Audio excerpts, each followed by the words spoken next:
I think the definition of selling is the art of taking an idea, planting that idea in somebody else's brain, and making them feel like they thought of it.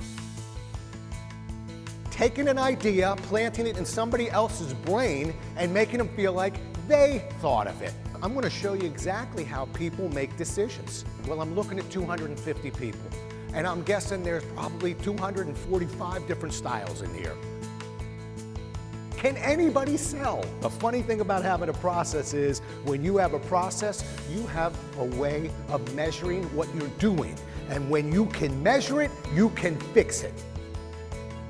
I talk about urgency. Urgency? We're going to move them over that line. What do you think the biggest objection is? It's all the same in a sense.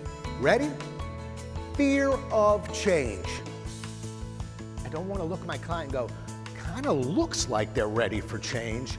I want to figure out what questions I can ask to prove it's time for me to offer solutions. My goal is to have you leave that door with at least 2 repeatable, predictable processes that you can repeat when you get out of here.